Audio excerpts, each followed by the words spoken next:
We'll call to order the BZA meeting for Wednesday, August the 25th, 2021. If you please rise for the Pledge of Allegiance. I pledge allegiance to the flag of the United States of America and to the republic for which it stands, one nation, under God, indivisible, with liberty and justice for all.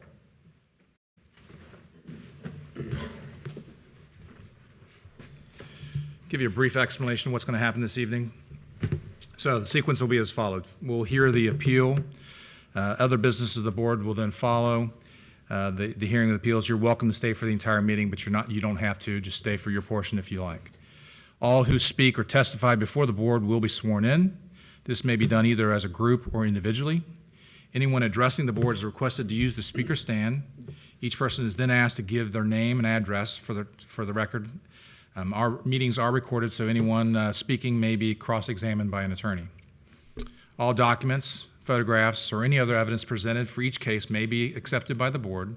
The chairman will rule whether additional items may be offered or accepted or rejected. The person presenting each case may also withdraw a document. The zoning administration or staff members will present a brief summary or statement for each appeal. Once the BZA staff presentation is complete, the appellant will have the opportunity to present their case. Following the appellant's presentation, the chairman will ask for anyone in favor or opposition to the appeal to speak. And in some instances, time may be limited and placed on the presentation. I don't think we'll have that issue this evening. Next, the board will make a motion for the public portion of the hearing to be closed. Then individual board members will begin their questions. Board members may ask individuals who have testified to return to the speaker podium. In this case, we have more than three, so we are qualified there as far as not having to go to a quorum.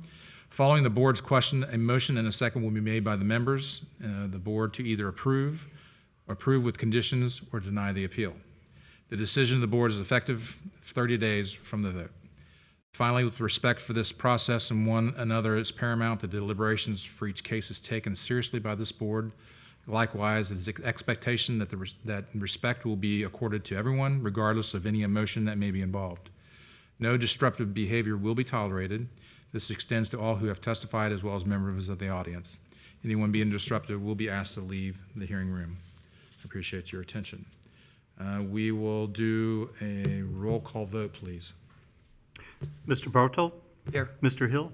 Present. Ms. Owens? Mr. Shuck? Present. Mr. Roberto? Present. I have on mind that we have to do oath of office for new members. Is that? He was unable to attend tonight. Okay, so we're good there. So it's swearing in. So at this point, anyone is going to testify this evening, is going to speak before the board, I'd ask that you stand and raise your right hand. Do you swear or affirm to tell the whole truth, nothing but the truth before the Board of Zoning Appeals? Say, I do. I do. Thank you. You may be seated. Everyone that did stand, they did sign in, correct? We had a late comer. Did you not sign it, sir? Okay. And which one are you here for? You can come around this one. The Springdale. The Springdale Road one? Yes, sir. If you will just sign your name on it for me, please. And address. Appreciate that.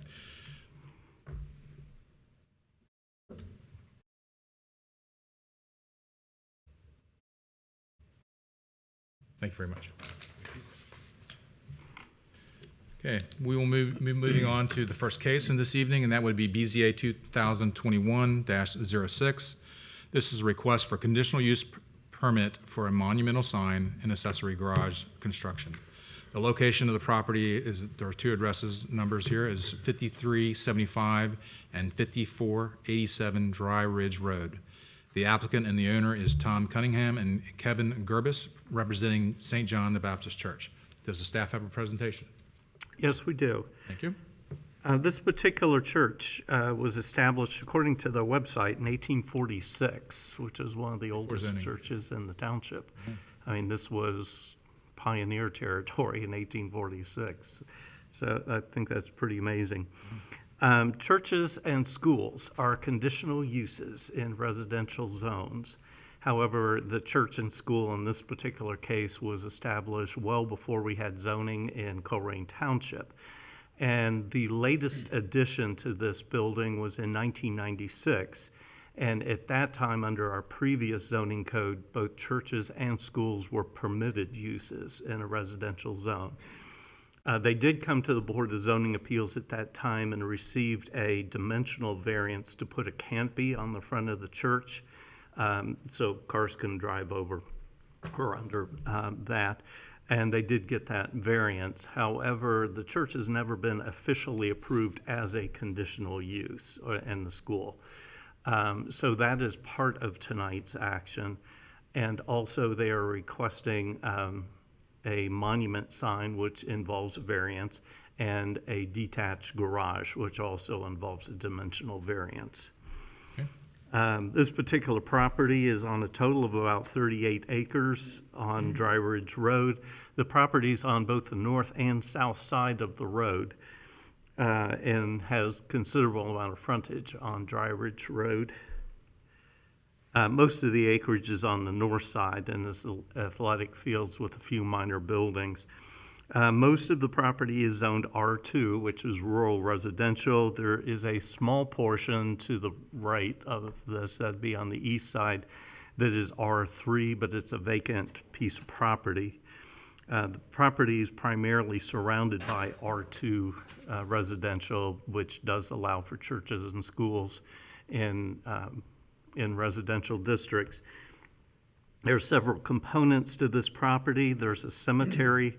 Now, cemeteries are actually allowed uses only in the R1 zone. But I think for this purpose, we'd almost consider that just an accessory to the church. Then there's the church, the school, there's a parsonage, and there's a sports facility on the north side of the road. There's two monument signs on the property, which is part of the variance request. What they're going to be doing is asking for replacement of the one that's towards the north end of the property. And then we're looking at the existing garage, and the proposal is to remove that building and to put a new garage roughly in the same location, being a little bit larger than the previous garage. We'll cover the garage first. This is a picture of the existing garage, and it's a single-car garage. It's very close to the street. As you can see from this photograph, the hill kind of drops off fairly abruptly if you get back behind the house very far, and that's really one of the justifications for this variance. There's also a tree kind of behind it. This is a little fuzzier view, but looking from the other side, you can see the garage is almost to the rear of the existing house. This is the plot plan that was supplied with the application showing the new 3-car garage and some of the distances. They have distances measured from the edge of pavement, but for our purposes, we require setbacks to be from the right-of-way of Dry Ridge Road. It kind of shows up even a little bit on this, but Dry Ridge Road, generally the center line of the road is the center line of the right-of-way. Dry Ridge Road, in fact, kind of weaves a little in and out of the right-of-way, and you can kind of see some of that deflection in this, and that comes into play a little bit with the sign. What I've drawn on here is the approximate minimum setback. And that is the setback applied. You have to be 50 feet back from the front and 50 feet back from the side for conditional uses, being either church or schools in a residential district. It just happens to be also in the R2 zone that if you were building a single-family house, it would also require a 50-foot setback. When we first got this application, I was a little perplexed as to how to deal with it. Obviously, it would have needed a dimensional variance regardless, because you can have a detached garage in the side yard of a house, but in this particular case, the entire house is within the front yard setback. As a matter of fact, the front wall of the house is almost on the right-of-way line of Dry Ridge Road. And even though the proposed garage sits almost to the rear of the house, it's still within the front yard setback. Like the back wall of the garage might slightly go past the 50-foot mark. They've also shown the house that's next door, and it does meet that 50-foot setback requirement.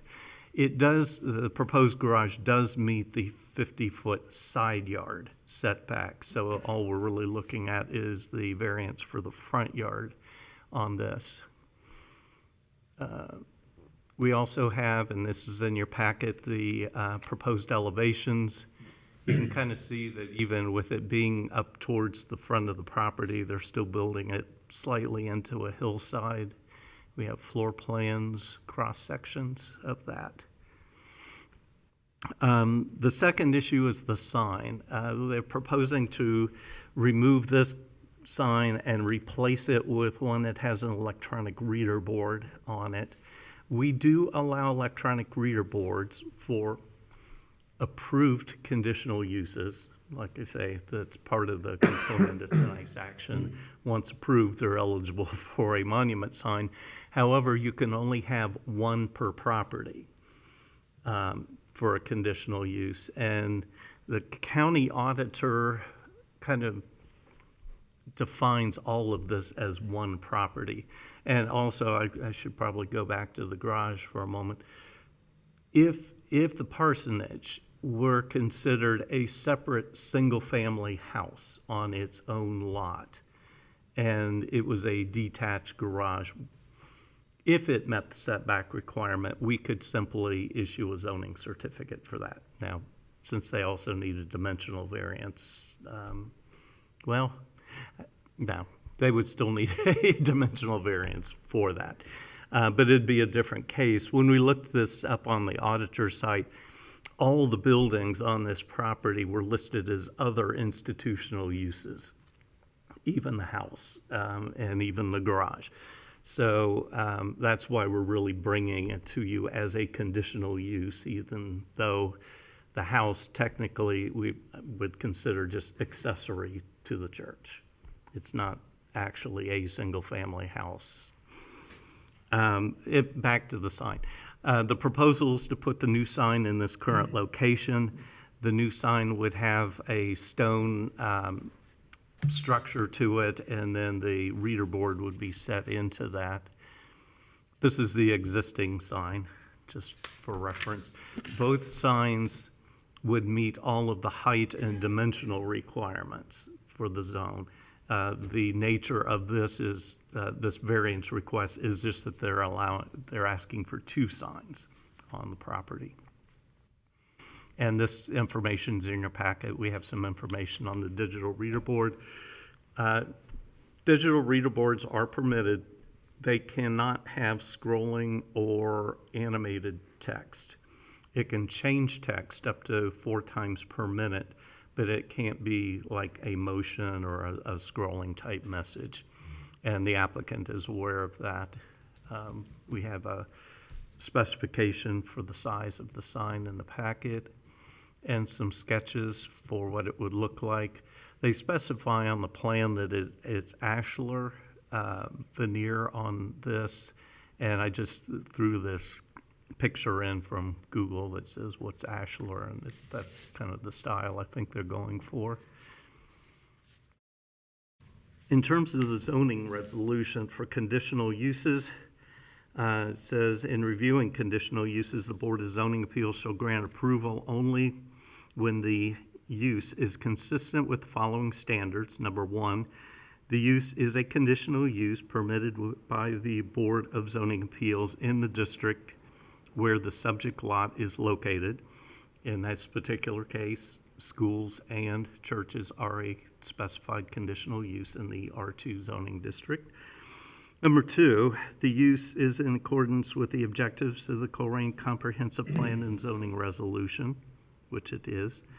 Number 3, the conditional use will not substantially or permanently injure the appropriate use of neighboring properties and will serve the public convenience and welfare. And number 4, the use will not create excessive requirement at public cost for public services or public facilities and services, and will not be detrimental to the economic welfare of the community. Section 4.4.3 B is the Board of Zoning Appeals may impose conditions and restrictions upon conditional use as the Board of Zoning Appeals may deem necessary in order to comply with the standards set forth in this article, to reduce or minimize the impact of such upon other property in the neighborhood, and to further the purpose and intent of the resolution. Staff's findings are that the property in question would likely yield a reasonable return without variance. The property can reasonably be used as a church, school, cemetery, meeting the current zoning regulations. Number two, the garage setback variance requested is substantial since no part of the garage is within the required minimum front yard setback, and the sign variance is substantial since only one sign is permitted and two are being requested. Number three, the granting of the variance would not grant a consideration that is available to other property owners in the neighborhood, since this is the only conditional use in the vicinity. The granting of the variance would probably not have a negative impact on neighboring property, since the proposed garage meets the minimum side yard setback, and the applicant owns the property across the street. The sign variance would only impact the applicant's the property on the north side of Dry Ridge Road. Number six, there are topographic issues related to the property which would constrain reasonable application of the garage setback regulations without additional expense. Number seven, by taking into consideration the benefit to the applicant if the variances are granted, as weighed against the potential detriment to the health, safety, and welfare of the neighborhood and broader community, staff finds that substantial justice would be done by granting the variances. And therefore, staff's recommendation is for approval of the conditional use as requested with the following variants. Number one, the variance from section 15.8.2C to allow two freestanding signs on the property. And this is due to the presence of two different types of conditional uses on the property, being the church and the school, and the size of the property and ownership on both sides of the road, which minimizes the potential detrimental impacts on neighboring properties. And number two, a variance from section 7.4.10C to allow for a 26-foot front yard setback for the proposed garage when the requirement is for 50 feet. This is based on topographic conditions towards the rear of the existing parsonage. With that said, I probably should bring to your attention, we had a somewhat similar case on West Galbraith Road, where we had a similar situation. We had a school and we had a church. They had applied for an additional sign. Now, their proposed sign was considerably larger also than what code required. Again, this was a few years ago under a different director of planning. Their recommendation was for denial, and the board did deny that particular case. In my mind, there are some differences here. When you're in town in a little bit more dense neighborhood, the issue of sign clutter is probably a little bit different. You have single-family houses directly across the street from West Galbraith Road, where that sign would have had some impact. But in this particular case, there really isn't sign clutter on Dry Ridge Road. That this is creating excessive clutter. Also, I do sympathize that because they're running a very active church and a very active school, that they probably have messages relevant to either, and they're on 38 acres, which is considerable size property. So that's some of our justification. Okay. Any questions for staff? Board? Just one. The conditional use, is it one conditional use for the whole property, or does it need to be like two motions, one for the school and one for the church, or does it Kind matter? of wrapped them both in. So it can to be the all same. one? Yeah. Okay. It's one parcel, one property, so it's one application. Correct. Now, it just happened to be that I was contacted within a week of the need for the sign by one member of the congregation, and then I was contacted about the need for the garage, and both of them were heading for Board of Zoning Appeals. So basically, to streamline it for the applicant, I suggested that we just merge this case and deal with both issues. With that said, if you did particularly have a problem with one versus another, this could be split into two actions, but I'm not necessarily recommending that. But we're voting on three things, And yes, making it conditional use, and then two allowing variances. 2 signs, front yard setback on the garage. Right. Everybody clear on that? Any other questions for staff? Is the applicant present? Would you like to come give a presentation? Talk about your application.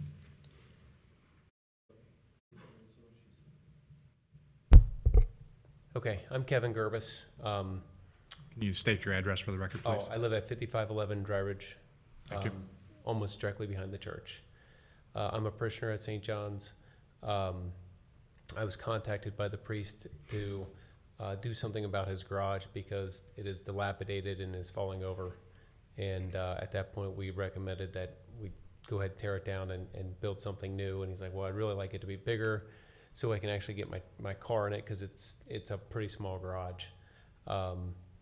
So I talked to him about that. We kind of came up with a design, a plan, and then that's when I got zoning involved after I'd got the plans drawn. Okay. You want to talk about the sign?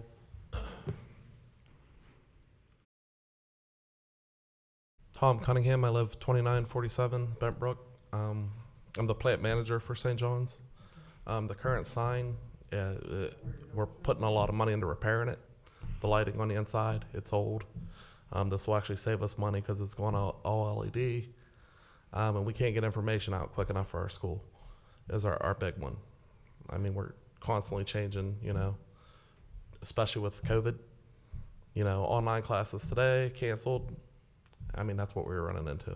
So, seriously. Okay, very good. Anyone else speaking in favor? Yep, sorry. Anyone else speaking in favor? Anyone speaking in opposition? Can I have a motion to close the public portion, please? So moved. Do we have a second? Second. Motion and second have been made. Any discussion? Roll call vote, please. Mr. Hill? Yes. Ms. Owens? Yes. Mr. Shep? Yes. Mr. Bartolt? Yes. Mr. Roberto? Yes. Okay, we will start with Ms. Owens. Do you have any questions for the applicant? Not at this time. Okay. Mr. Hill, do you have any questions for the applicants? No. Mr. Shep? None. Mr. Bartle? No, other than, I'm assuming it's pretty obvious that there's no other place to put the garage, correct? That is correct. So if you look at the topographical map, or well, you don't have a topo map, but if you look at that picture, it goes downhill pretty good behind the house. And so we'd have to do some substantial foundation work to try to get that, because otherwise you'd have a big Yeah. driveway down to your garage and all that water run towards the garage. It's just not a good design to do it that way.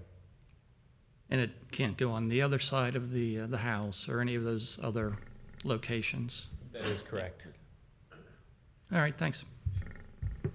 That's all. I had a question surrounding the sign. So the one sign is not even visible from the other sign, is it? I mean, you got a curve. No. And so then the one sign is representing the church while the other sign is representing the school? Is that Yes. If LED will actually put, the only thing the church sign says, it says who we are and our mass time. Okay. That's all it says. Okay. And really where the new sign's going, no houses can see it. I mean, we can't even see it from our parsonage. So it's catch a bend, and I mean, there's The other house next closest is at the cemetery, and you can't see it either. Okay. Yeah, and in reality, if, you guys have done a good job because it's one parcel. And that's what we as a board like to, for, residents to do when they have multiple pieces of property, we like to make it one parcel. In this case, it kind of hurts you because in essence, you could divide this into multiple parcels and it would be a non-event. But, since it is one parcel, it comes before the board because, we're two signs on one piece of the land. Given the size of the land, it's easier to overlook. And you guys have been good to the community, and there's no reason why we should deny this. But do we have anyone would like to make a motion for approval or deny of this appeal? Yeah, I'll make a motion to approve the conditional use as requested with the following variances as set forth by the staff. Okay, so we have Second a that. motion and a second. Discussion? Hear none. Roll call vote, please. Mr. Weiss, I'm sorry, I have my names wrong.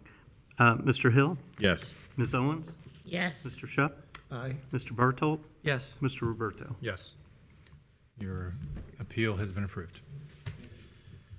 So we will move on then to the next case, which is BZA 2021-7. This is a request for expansion/modification of a non-conforming use. The location of this applicant is at 5968 Springdale Road. The owner and the applicant is Sam Martin with PDA Incorporated, representing the property owner Jara Properties LLC. Does the staff have a presentation? Yes. Thank you. This particular property is located on the north side of Springdale Road between Gaines Road and Daleview. It backs onto I-275, and this is just east of also Thompson Road. The property is zoned R4, and R4 is single-family residential. Convenience stores, gas stations are not a permitted use in that particular zone classification. It has been registered with the township as a non-conforming use. It was registered, I believe, back in 1962. That was right when we first got zoning in Colerain Township. At that time, it was listed as a grocery. I have no zoning records about when that became a gas station as well. The site has about 1.646 acres. It looks like it was probably originally platted for single-family lots because it's very similar to the single-family lots going east on Springdale Road. Only about half the site's being used. The reason for that is there's a very deep gulch that goes on the side and the rear of the building, so they're basically just using the usable portion of this particular property. It's also, in addition to a non-conforming use, the building itself is non-conforming on minimum front yard setback within the district if we were to apply single-family residential setbacks. Some of the parking layout is actually in the right-of-way, which we would not allow if this were new development, and several other things, but that's all considered to be a grandfathered condition. This is what it looks like from the street. The building was built back in the 1950s. I think I had it, 1955. So it's been there for quite a while. This is a street view of the single-family houses that are just to the east. Directly across the street, there's a water filling station. It looks like trucks can come in and fill with water at that point. This is the site plan that was provided by the applicant. It shows that they are proposing to amend the current store by adding a small vestibule, or not vestibule, a drive-up window where the current vestibule is, and to add a drive-through lane that would have stacking for cars to do carry-out, basically from the car. And that would cost some rearrangement of the existing parking. Actually, with this rearrangement, they gained one parking space. We have a floor plan that was in the packet, and it shows the addition. This amounts to about a 2.58% increase in floor area. This board is allowed to approve up to a 50% increase in floor area, so this is well under the 50%. The majority of the floor plan stays unchanged. It's just the front entry door is being moved around to the front of the building. Actually, that will now comply with our architectural standards that doesn't allow side main pedestrian entries. So that's actually one thing that's being brought into conformance. It does not increase the amount of nonconformity with the front yard setback. The addition itself doesn't meet the front yard setback, but the way the code requirement is they're not allowed to increase over what it already is nonconforming. This is elevation drawings of what the building looks like now. And with the proposed exterior treatments, they plan to put a combination of stucco and stone facade on the front to kind of modernize it. They plan to replace all the display windows and put in a new entry door. This is a photograph of what it looks like now and a rendering of what it would look like after renovation. It'd replace that canopy. They are showing signs on the building, and currently there are no signs on the building. We've put in the recommendation a provision that they be allowed a sign allowance in accordance with what a neighborhood business district would typically allow for signs. The difficult thing with non-conforming uses are that our sign code is set up to allow certain signs per district, and there is no sign allowance, excuse me, for commercial buildings in a residential district. So I have a suggestion in there to allow us to do that. I tried to find out for the pylon sign out front what the history is on that, and I couldn't find any information in the file on that. This is additional rendering. Criteria for approval of expansion of a non-conforming use. Number one, the manner in which the usable area of the non-conforming use will be increased or improved will have minimal adverse effect upon the properties or other permitted land uses in the surrounding neighborhood, or can be made compatible with the adjacent properties and uses in the surrounding neighborhood upon compliance with specified conditions. Number two, the expansion is less than 50% of the current floor area of the building and does not create a new use for the building. Number three, the expansion of the building does not increase the nonconformity for the setbacks of the building.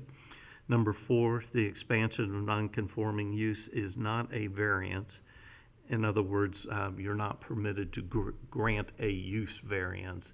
It's simply still going to be a nonconforming use even after you've voted on this. Staff recommendations for approval of the expansion and modification subject to the following condition, and that is just that any new signs be in conformance with the standards allowed for the B1 neighborhood business district. Any questions about this? Any questions for staff? So by doing all this kind of new work, do they have to meet any of the parking requirements, lighting requirements? The amount of the expansion is so small that it doesn't increase the amount of parking. What they are showing there does meet our 4 spaces per 1,000 square feet of floor area. Okay. So they do meet the parking requirements with what they've shown. I should also mention they also have stacking spaces. We have in our codes a different number of stacking spaces depending on what the use is, like if it's a bank drive-through or a food drive-through or various things. We don't have a standard for drive-through carryouts. Retail. It's just something that wasn't addressed in the code. However, the most is required is 8, and they meet 8. They have 8 stacking spaces. Any landscaping requirements? Again, it's non-conforming. Yeah, so there aren't none. Yeah. Okay. There is the provision that says in order to make compatible with adjacent properties, if there are things that are causing increased impact, you can do additional requirements. And some of those things, in the past, we've required privacy fences and that sort of thing. However, the new addition is on the side of the building that's away from the most potentially impacted property, which is the house to the east. And there's, All right now. yeah, the parking is not any closer and those types of things. Okay. Thanks. Any other questions for staff? Is the applicant present? Want to come and give your presentation? State your name and address for the record, please. Sure. Sam Martin, Professional Design Associates, 3627 West Fork Road. Marty, do you mind going to the site plan? Okay, so as Marty stated, the amount of change that's happening to this lot is all screened by the existing building. The stacking and drive-through lane is all on the west side. The reconfiguration of the parking space is all on the west side, and the addition is on the west side. We're not getting any closer to the street, and we're not adding any spaces in the front yard. In the letter that we sent in with the application, we talked about how with the aging clientele and they've been asked to carry groceries out and things like that to the cars that are parked, and it's just a matter of convenience for their existing clientele. We don't see this as increasing any strain on the neighborhood. This is not a destination retail spot. It's a neighborhood convenience store. It's meant to serve the existing traffic that's already on the street and to the neighborhood. So the idea is that we're making it more convenient for the people who are in the neighborhood who are coming to the store. As far as the aesthetics go, I can answer any questions you have about that, but they've already done a great job of upgrading the interior finishes, and it has a attractive look. And so the idea is they want to make sure the outside of the building also matches that same upgraded interior finishes. Okay. Thank you. Thank you. Anyone else speaking in favor of this appeal? Anyone speaking in opposition to this appeal? You need to have been sworn in, and you also have signed in? Great. We'll get to you in a minute, sir.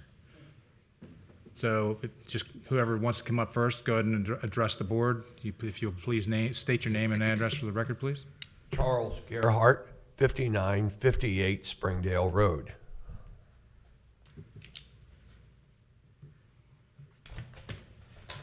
Sir, you want to give us your status of? Please? You want to tell us why you're here this evening, sir? Yes. I'm here to state that there's going to be more traffic with quick in, quick out. We have traffic problems there on that hill anyway. I've had them literally roll through the yard, cars, cross my driveway, bounce off a tree on the other neighbor's house. I have children that come there, my grandchildren and great-grandchildren. I don't let them pass the tree even. Next, they have much paper that blows over from the parking lot into the yards. So the people that operates the business are not too good at cleaning it up. Let's see, what else? So that's about what I have to say to it. Yes, sir. Thank you very much. Okay, thank you very Thank you much. for coming this evening. Next person who would like to speak?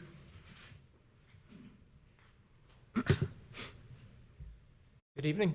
My name is Roy Skaggs. I live at 5963 Springdale Road, across the street directly. Okay. In front of me is the Cincinnati Waterworks property, and you alluded to, sir, the filling station for water for those folks. That's what it's used for. Mm-hmm. Mr. Gerhart pointed out that we've got a tremendous problem with traffic already on that road, and especially with the hump, because you can't see someone coming. I put a letter together, and I'll just read it to you if I may, and I'll give you copies of it. But my concerns and objections have to do with the health, welfare, and safety of the immediate residents of Springdale Road. I assume that because of this hearing, the proposal has failed before. It says appeals, according to the document I had. My house at 5963 Springdale Road is directly across the street from the convenience store gas station. As you come from the west or Daleview Road to Gaines Road, there is a hill that we've spoken about before where you cannot see the cars headed east, going towards Northgate Mall. Thus, coming out of my driveway, we cannot see the cars coming out the west towards my driveway. There is always a risk of getting hit. Over the years, we have no idea how many accidents actually have taken place there, but I know that there's been several. I did not know at that time what the Jar Properties plans were to what they were going to do with the property. So I'll guess that they would wish to expand. They're going to do that. One of the other problems we have is the garbage that's always dropped off at the Waterworks property in front of my house. It comes from the customers of the convenience store. It blows all around and is a mess. No one from the store has ever come over to pick up the trash, dispose of it properly. Bottles are thrown out of the car windows, into the bush, and anything else that they throw out of the car. I also happen to mow that front part of the waterworks, so I've got a pretty good bird's eye view of what is coming in the ground there. Thus, we have too many cars. My neighbors have had enough problems getting into and out of their driveways. Too much trash that's never picked up on the side of the road, or on the other side of the road being the waterworks. They just never pick it up. Mr. Gerhardt's already told you he's got problems and his neighbor does. My questions would be, if they expanded the store, would Colerain cut the hill down so we could see the cars coming from the east? Or would you put a stop sign in so we could safely get out of our driveways? Just thoughts, lady, or gentleman and lady. Roy Skaggs is my name again, 5963 Springdale Road. I'm directly across the street behind the waterworks. Thank you. And I have copies of a letter to pass to everyone if you'd like to have them. Submit to me and I'll accept it in the record. Let the record show that a letter's been presented from Mr. Skaggs, and I will pass it to the board members. And I will give my copy to for the official documents. Anyone else speaking in opposition? And sir, I noticed you came in late, so can I get you to sign in for me, sir? And then I would like to swear you in as well. So if you would come up here and sign in, name and address on the record, and then while you're here, we'll swear you in.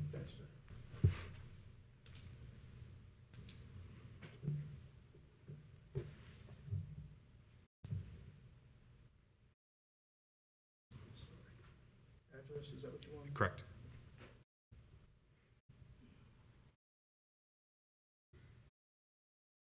Thank you very much. You please stand there and raise your right hand. You swear to tell the whole truth, nothing but the truth before the Board of Zoning Appeals. Say I do. I do. Thank you, sir. You may go to the podium and speak. Address and name and address, please. Hi, my name's Todd Justice, and my address is 5962 Springdale Road. I live right there in that house, that brick. These guys are pretty good guys, you know, but they were a little dishonest, I thought. That's why I'm late, because I just found out that the front door is going about 14 feet from my bedroom. It's so loud there now you can't even hear the television. You know what I mean? And I don't knock them. Business is business. Everybody's got to make a buck.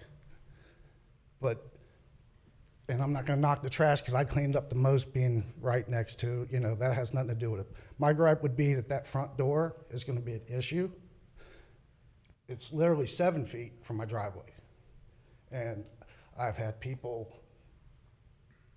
on the side doing things I don't even want to say when they come out the other door. So I'm a little upset that they didn't tell me that door was going right there. And it really frustrated me. I'm not here to complain about all the other stuff. But that door being right next to my driveway and literally 13 to 14 feet from my bedroom window is going to be a problem. Because I can't even hear now. But I just, I bought the house there. There was a store there. Didn't have a problem with it when the door was over there. Now you're talking about a drive-through, another door. I just want that to be known. I don't know what the fix is. If you approve this, maybe you could think of a big wall. That would stop the trash. But then, like they said, traffic, you cannot see. My son was hit there 7 days after we moved in. Or excuse me, second day I moved in, he was hit there. Traffic accident, coming out my driveway. Second day I moved in that house. There's just a hump there. It doesn't seem like it, but you cannot see. So I mean, maybe a partial fence, something, sound barrier, wall of some sort in between our two properties. Like I said, I'm not here to bash them. They're good neighbors, but they didn't tell me where that front door was going. And I just learned about this. I just ran up here to be here. So just wanted to say that. Sir? I appreciate it. Thank you. Thank you. Anyone else speaking in opposition?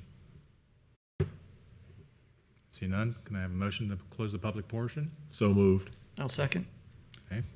Motion and second have been made. Discussion? Roll call vote, please. I have a question for the applicant. We'll be doing that in a minute. This is the public portion. All right. We can call them up in a moment. Ms. Owens? Yes. Mr. Hill? Yes. Mr. Shep? Aye. Mr. Bartolt? Yes. Mr. Roberto? Yes. Now we'll call the applicant up. So Ms. Owens, would you like to start? Question for the applicant. We've heard about some different concerns. My question is, can you address the lighting with the new facade? Will there be additional lighting or additional wattage of the lighting with the new? No, the intention is not add any lighting. The only lighting that would be replaced is if there's lighting on the underside of the canopy. When they put the new canopy, they'll do like for like. So the biggest concern is you don't want to have a dark parking lot because it can encourage,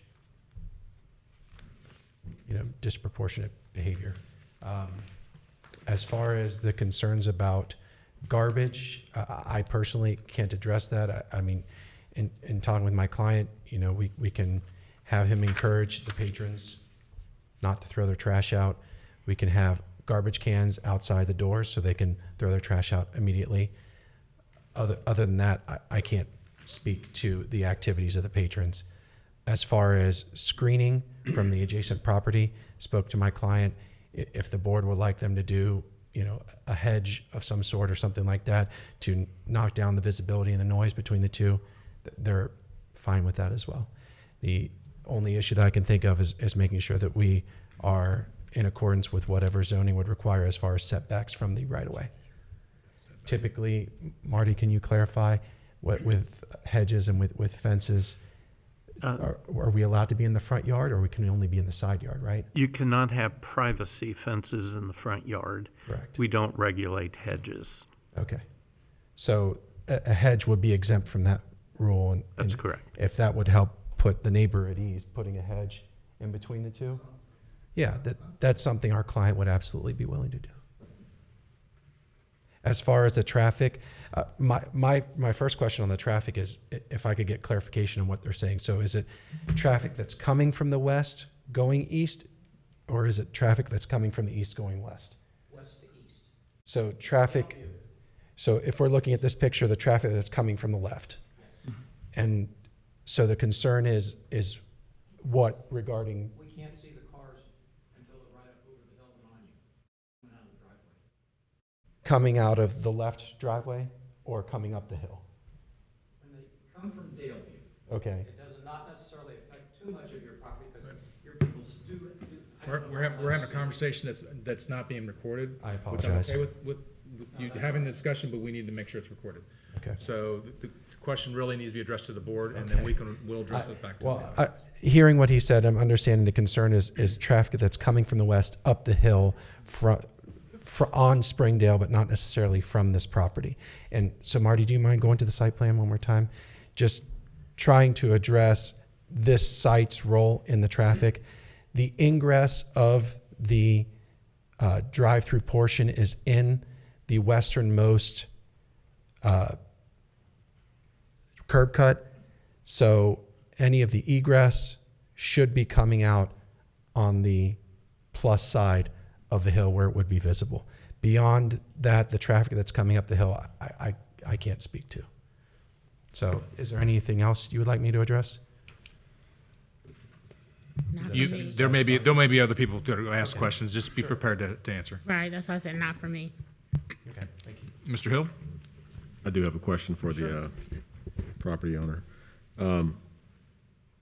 I see your drive aisle for the window is one way. Are your access points right in, right out, or are they full left turn in on both, or full access on both drives? They are currently full access on both drives, correct? Okay. Okay, you answered my question. Okay. Any other questions? Mr. Shupp?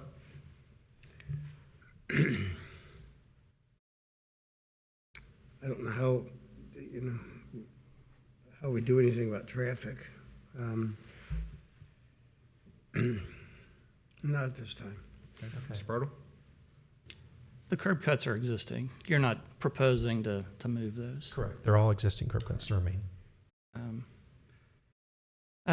No, really no questions. I mean, obviously it's a non-conforming use, and a more improved property is, better than not. Personally don't see this increasing the traffic to the property, but did we receive a floor plan intern? Yes. We do? Okay. As far as the front door, I don't know if it can be shifted to the west, if that messes up. The way we're putting it where it is, because of the drive-through addition, Yeah. the cashier desk is being flipped, so that way the cashier can man both the drive-through and the cashier desk. Making it any tighter, I don't know if we can. Right. Something to keep in mind is that the cars that are parking in the front, we're not increasing the number of cars that are parking in the front. And the hope is by offering the drive-through, we will be cutting down on some of the traffic that is walking in, so it could help improve that noise. Okay, thanks. Sure. And did I get everybody?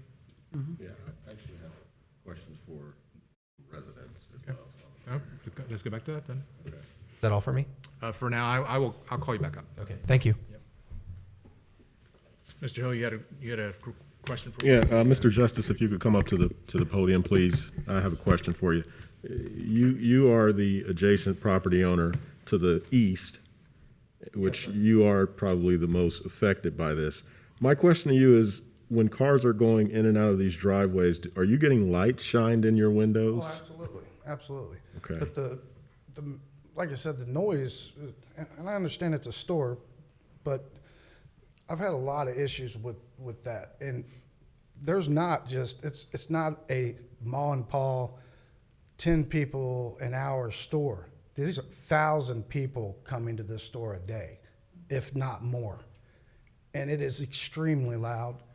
And to move that door, it is actually, if you could show it, the door now is where the drive-through is going to be. It's going to be literally, feet from my bedroom. This store stays up until 11 o'clock sometimes. I work, I'm up at 5:30 every morning, and I can hear them over there. I have to turn my TV up, blasting it. Everybody in the house is screaming at me because sometimes my windows shake. You got car stereos. And I understand that's not their fault. That has nothing to do with them, but it is a problem. One of the main things is can I ask a question about the fence? He said that he might be Hedge. open It to would have been a hedge, not a fence. right. Now, is there any way that you could put maybe a half fence to where, it would cover, like, say 20 feet back off the street, just 15 feet to separate our houses, from that front door would even be more sufficient, or, block some of the sound and trash and debris and all that. Like I said, I've been mowing the grass for 10 years. I like these guys. They're good guys. But when I found out just now that, and I wasn't even gonna come here, but when I found out that door was going right there, I'm telling you, you wouldn't want to live there. I'll probably have to sell my house if they move that door there, because it's going to be so extremely loud. I'm just saying, and I don't know what can be done, but I'm hoping that something can be worked out. I mean, if they got to change a plan, they got to change a plan. It happens every day. I'm in construction. You know, you got to move a door. You got to move a door. I did not want that door there if I have anything to say about it. And if the fence can be, if they can put, like, you know, the big white sound barrier fences, is that against the law if you have it, like, say, 10, 15 feet back and then start it? Are you referencing me, when you're saying the fence? If you could show the property in between, because the gentleman said he might be up to putting a fence or a hedge or something like that. I don't think a hedge is going to do nothing but collect. But it can't go back past the front of the building. That's It cannot go past. Okay, that was my question. Okay, yeah, because you see, excuse me. Yeah, well, like where that cooler is right there, that ice cooler, that's going to be their front door. Right. You see that window on the side? That's my bedroom. And we're talking 1,000 people a day, and I'm not exaggerating.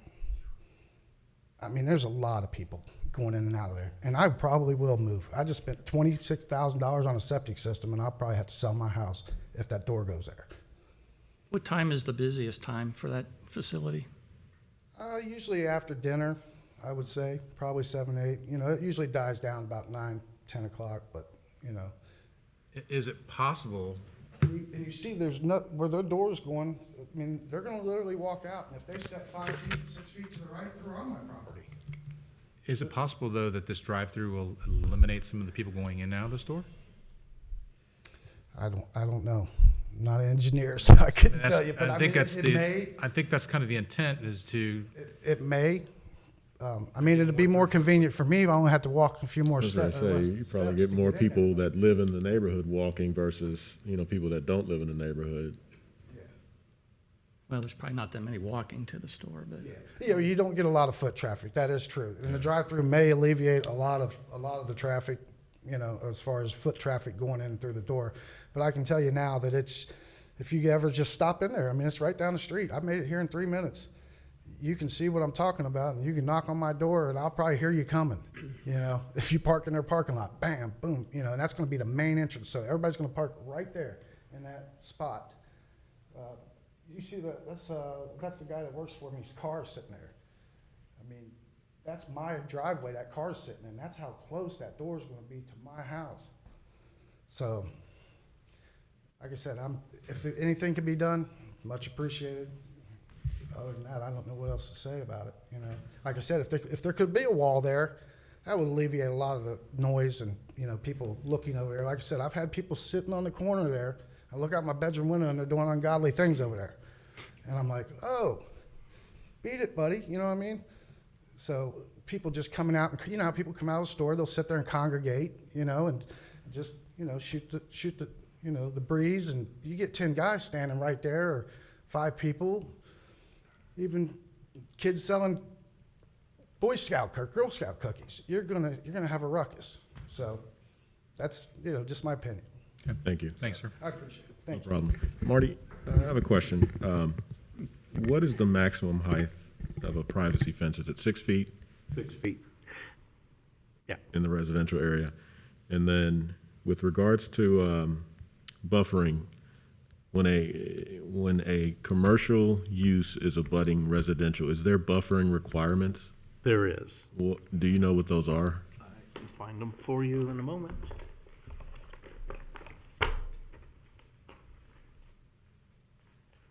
is that if the parcel were zoned business? Yeah. Yeah, but we've got a use, so I would think that they would want to. Well, I know, but it's not, the property's not zoned to be, But the uses, yeah. so that's why I want to know what I'm the. not sure what how the- that works. Well, it's a grandfathered use that was a business, and it's been a business since the 50s. Yeah. If it were a B1, like a neighborhood convenience, adjacent to an R4, which is what this is, it'd be a 25-foot wide buffer with evergreen trees and a privacy fence. Okay, Currently, we have 5 feet. right. So that's It going to be a might little difficult. bit more, but Yeah. yeah, Close enough. yeah. That does not apply to the front yard setback. And what we're looking at is in a setback. But, I mean, use that as a guide. Right, that's what I was trying to get the information so that, Yeah, I mean, but it's not a fence, though. It will always be some sort of landscaping tree or bush or shrubbery or something that we're referencing when you're saying putting Now, a. it's actually it a requires fence both. plus evergreens. Okay. And that's on the side and rear setbacks. Keep in mind, though, the code gives you the ability to take whatever mitigation measures. I would not recommend going out so close to Springdale Road that it starts. Yeah, line of sight. Absolutely, right. All right. Do you have any other questions? I don't have any other questions for anybody. Okay. So is another option, and this would have to get a variance, but could the property owner, the homeowner, request a privacy fence on his property that went into the front yard, and then we grant a variance for that? That would be a separate action, separate case, Yeah, it's a separate hearing. case, but I mean, it's a potential avenue to pursue on his That's part. correct. Okay, That's also an expense on his part. correct. But he's allowed to do it. You're right. I would say, and just my personal perspective, we have a user in here who's asking for a variance to modify their building. You know, it's great that they're upgrading it, but I do believe that they should be providing some type of screening from the adjacent residents. It shouldn't be on him No, to but come it in can and be. I request a mean, variance. Could be if it doesn't go the way that he It depends on what wants. the outcome of this one is. Right. And I think that's what you were trying to get to, is it doesn't end here. Yeah, it's an option. Yeah. All right, my turn. So I've heard a couple complaints about trash. And so is the applicant willing to discuss, how they're going to address this? And then traffic, guys, there's not a whole lot we can do with that traffic. I mean, it's not this business's fault that there's traffic on Springdale Road. Now, the hump, it'd be great if we can remove that hump, but again, that's not the business's fault. And I hear you, but you also got to realize from our perspective, we don't have control over that. Noise. So we've got trash and noise, and then the door. So those are the three things I think really that this applicant should look at and address to try to resolve their neighbor's complaint. The other thought that I had was, this is now a drive-through that's kind of pointing out across the street. Is this pointing into the water thing, or is there actually a house that's going to be across the street from this? It's the waterworks, it's So directly there's no across the street. neighbor that's going to be hit with the lights. Okay. So me, if I'm making a recommendation, I would put in there that that we address this noise by maybe putting some sort of landscaping barrier adjacent to the drawer, and I'd figure a way to keep people from going off the side of the property, so they're not doing things in your neighbor's yard. I don't know what we can do there, but we're allowed a chain link, a short fence, which is not allowed a privacy fence. Correct. So that may be the better alternative, is we put a short fence just to keep people from wandering over into your neighbor's yard. You mean it's allowed in the front setback? Correct. So. What was that? I'd like to see something other than chain link. Well, but a short, I'm referencing chain link only because it's usually typically a short fence. It's not a privacy fence. Yeah. So, but it has to be a 50-50 visibility, so that it has to be something along that would be appealing, to the community. You don't want to, you've got something that looks like it's going to be a nice facility. So it could be like black aluminum pickets? Black iron pipe fencing or something that's going to keep people from going into your neighbor's property. So hear what the board's telling you. That's not going to necessarily stop the noise. So the noise is where we probably should, if we're going to make a recommendation or if we're going to approve this, is that we, have some landscaping buffer. And then trash, you've heard it. So go out there and pick up trash. It's a bane of my existence too. I pick up trash. I go to Cross County Highway and we pick up 15 bags of trash every Saturday once a month. 15 big black bags. So just pick up your trash, be a good neighbor, and make sure that your neighbors aren't having to pick up your stuff. Sir, the public portion has been closed, so at this point, it's just me addressing the audience. So, and I think you have a good product here that's, you're going to do something positive with the store. So I'm telling you why I'm the direction I'm voting, and they can make their own decisions. I like what you're doing. It's dressing up the neighborhood, but we do need to address these other concerns that your neighbors have moving forward if this is approved. Do we have a motion? I actually have another question for staff. Sure. Marty, with regards to fencing, are they allowed to have two different types of fences? I thought that you were only allowed one type of fence. Yeah, in a residential zone, a property owner cannot have two fences on the same property line. But it would be a single fence, but you were talking about a different type of fence maybe further down, like a privacy fence? So if they had a privacy fence and a 6-foot privacy fence, but then right at the wall, then they dropped it down to a 4-foot aluminum, would that be permitted? That'd be permitted. That would be permitted, okay. Okay. Won't address your noise, but it'll address your people.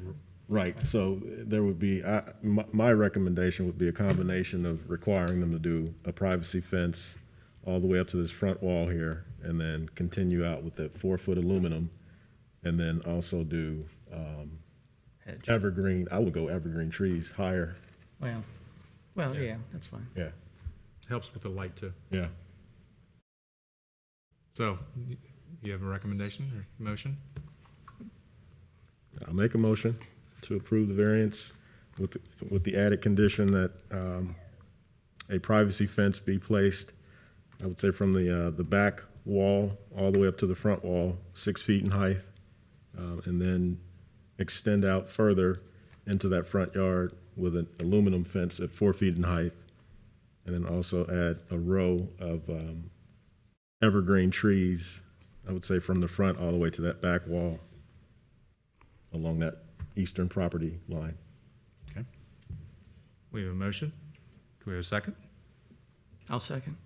The motion second has been made. Discussion, and now, before we vote, I'll ask you a question. Go ahead. Any questions?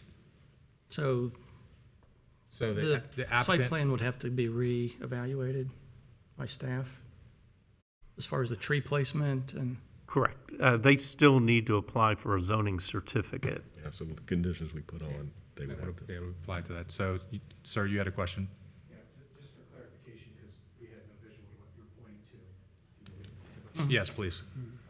So for clarification, when you're saying from the back wall to the front wall, were you saying the back wall and front wall of the residence? No, Your of property. business. Okay, so from the back corner of that property all the way to the front, Would be a privacy fence. a privacy fence to, what's the? Keeping just people so I out, just understand. keeping people out of your neighbor's yard. Okay, And it also will then help with noise and light. Yeah. is it possible to do the same effect and not have as much cost incurred by my client, that we go from the front corner parallel to Springdale and then meet that aluminum fence there?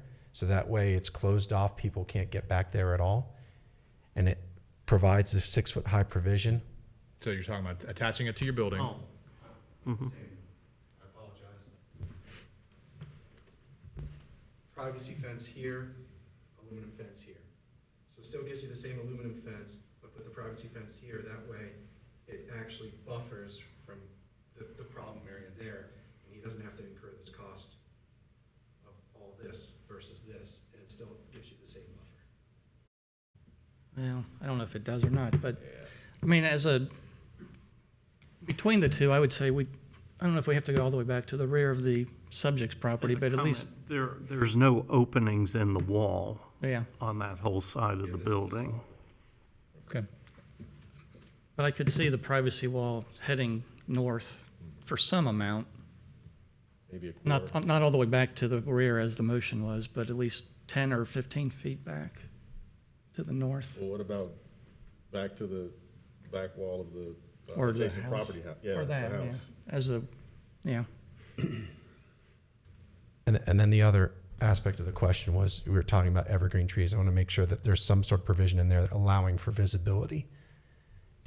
We'll take into account. That's a requirement. That you can't put it into where it's not visible, where people, or makes it dangerous. I just want to make sure that didn't get lost in the shuffle. It's closer to your building than more so to the road, so it's, Right. and it's only primarily just to cut down the noise. Yeah, I'd be okay with that. As a comment, the evergreens cannot go into the right-of-way of Springdale Road, which is that dashed line. Right. So Yeah, so that's- it would just barely go past the length of the parking spaces. Then we're fine. Which is 6 to 8 feet. About 20 feet, yeah. Past the, Yeah, 20 feet for a parking space. All right, so a motion has been made. Let me But we amend need my to amend motion. Yeah, I was gonna say, let me amend my motion to indicate along the eastern property line, the perimeter, the privacy fence will begin at the back of the adjacent property owner's home, the structure, and go all the way up to the front wall of the existing business. And then they will continue up to the property line of the at the right of way with the 4-foot aluminum fence. And then have a row of evergreen trees that goes back in that same distance. Do you want evergreen trees between the fence and the building? that's what I was wondering. Yeah. Privacy fence? I'm just thinking from a maintenance standpoint, that's kind of tight. Yeah, we can just do it there, that's fine. I think we just did a little L that you're capturing on the front is probably adequate for the noise. Yeah. Because you got the door right there, and that at least will help create a buffer for him. You're saying like this, basically have the trees. Okay, that's fine, yeah. All right. Are we clear on our motion? You guys clear on that? So restating, and I'll just make sure that we're capturing the essence of the motion. The motion is to put a privacy fence from the rear of the adjacent properties building to the front of the existing convenience store building to then continue on, or is it turning into the building? Is the privacy fence? He suggested it also turn here. Well, he suggested just doing the turn there and going out, straight out to the, So it's up. Yeah, doesn't matter to me, I would say, if you want Right, to do so this, and then let this be I personally landscaping. think it should turn into the building so that they can't go back behind and go. Oh, yeah, that's fine. Yeah. You can do an L. And from there, you carry on the aluminum fence to the, closer to So the, essentially, they have a backwards L for their fence, Privacy. for the privacy portion of the fence. correct. Then they bring the aluminum down, From there to the right of way. and then along that eastern property line, they're gonna have the evergreen trees. Correct. To help with the sound and light. All right, does that, applicant, is that clear as mud to you, is what we're talking about now? Typically, when we do trees, we do them 15 to 25 feet on center, and we're only talking about 25 feet in there. So I just want to be clear that when you're talking about an evergreen trees, it's actually probably just one tree that would fit there when you talk about a full canopy tree. If you want to talk about, We're not talking about canopy tree, we're talking more of I mean, what's the the? 6 to 8 foot bushy evergreen shrubbery, yeah, yeah. not a tree. I just want to make sure it's clear before it ends up in public record. Well, it would be per probably, Whatever he zoning. recommends as zoning. Marty, what trees do you have in there? I know there's some that are tall and skinny, and people put them together and make like basically a living wall. like a white pine? We don't differentiate in our code between the two. We say 3 evergreen trees and 6 shrubs for every 60 lineal feet of So buffer. every 20 feet, yeah. And in this instance, we're gonna have to leave it up to you as far as maybe making that a little bit tighter and making a barrier wall of bushes. Well, I mean, the intention is they want to be a good neighbor, so we'll work with our client and we'll have him show it to the neighbor and say, this is what we're proposing to do. It's a And great recommendation. It should have, I mean, he should have received it in the mail, just like everybody else did. And so if that didn't happen, it's not our responsibility, but I'm sorry that you found out the way you did. But there's nothing subversive or underhanded or anything. This is just the public process and how it goes. So as far as that, my clients are committed to doing this the right way. Like we've all said, they're investing and improving. So the last thing I want to do is be a bad neighbor. Great. All right, so we now have a motion. Do we have a second to the, Mr. Does Hill's the red motion? scribble kind of represent where you're talking privacy Yes. fence? Okay. And then the fence would still be going forward, Marty, but it would be just a shorter fence. Right. I'll second the motion. All right, You're accepting the amendment. Correct. Yeah. so a motion has been made and a second, and we have discussion? See none? Roll call vote, please. Mr. Hill? Yes. Ms. Owens? Yes. Mr. Shup? Yes. Mr. Bartolt? Yes. Mr. Roberto? Yes, so the motion has been granted with the amendments that we've made, and just see Marty, and he'll give you those specifics. All right, so I have on my agenda, nothing is, no unfinished business. We have the approval of the minutes from July 28th, 2021.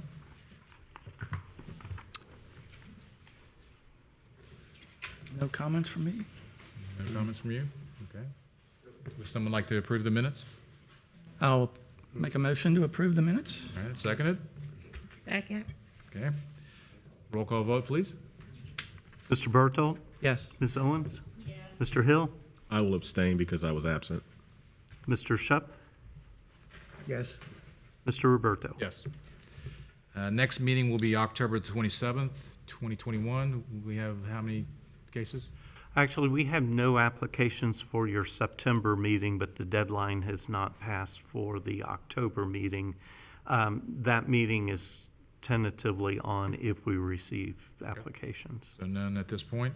Administrative matters, I see none, so. Actually, something did jump up. We have our new planner Okay, in the audience, Jared Alec, just to introduce him. all right, just come on up, introduce yourself at the podium and tell us your name and so forth. Good evening, ladies and gentlemen. My name is Jared Alec. I'm the new zoning administrator. I apologize for showing up a little late, a little bit of a health issue today, but coming back strong. Just want to say hi. I look forward to working with you guys and have a great mentor here teaching me. If you have any questions for me, anything like that, I'd be happy to answer them. Otherwise, we'll get to know each other pretty well going forward. Thank you very much. I appreciate you coming tonight, and we look forward to working with you. Thank you very much. Thank you. And I see no other administrative matters. Do I have a motion to adjourn? So moved. Do we have a second? Roll call vote, please. Who had the second? I'm sorry. Mr. Shup? Thank you. Mr. Bartolt? Yes. Ms. Owens? Yes. Mr. Hill? Yes. Mr. Shup? Yes. Mr. Roberto? Yes. Meeting is adjourned.